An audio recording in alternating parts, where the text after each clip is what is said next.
One of the first noticeable things here is the quick change of genre, mostly taking a couple of episodes.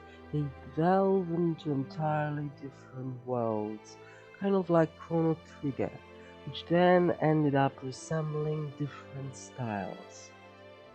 It starts off in a Bacano-esque train, which makes one think it's possibly a neo-noir, although even within this setting there are odd traits, like a traditional Japanese dress within a Siberian surrounding, and what seems like a stereotypical magic user, two sort of constants, with variations throughout.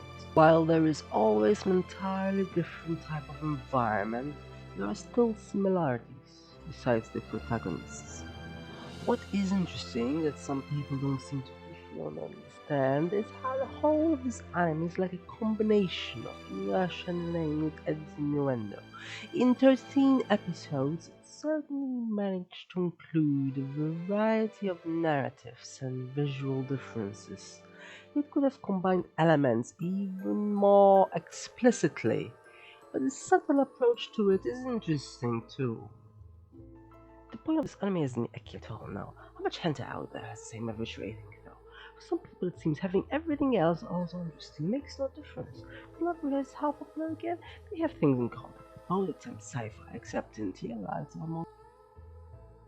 Lala keeps inventing gizmos, and the only thing the narrative comes up with is the same exact comedic routines, invariably involving the protagonist falling, with inevitable consequences. Lala Nyami happens to be an AI in a spaceship case for children for one particular reason, yet the latter is what the average viewer reads less. Really? Yami has so much depth to it.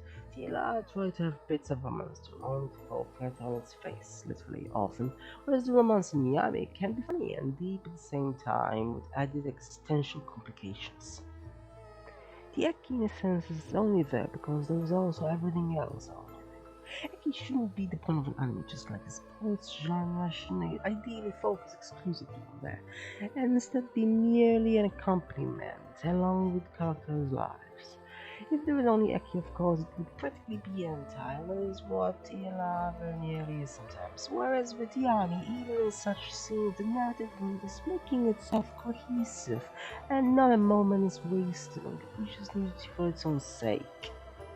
This is when a story is powerful, when in a scene that would nearly evoke lust, there's also a sense of interdimensional love, of a chance that something could be lost. Anime that would not settle with only a single relationship, but includes countless analogies of what that relationship could be, of what cyclic universe could contain. This is when animation tries to do a lot and ends up doing it on average well and visually interesting.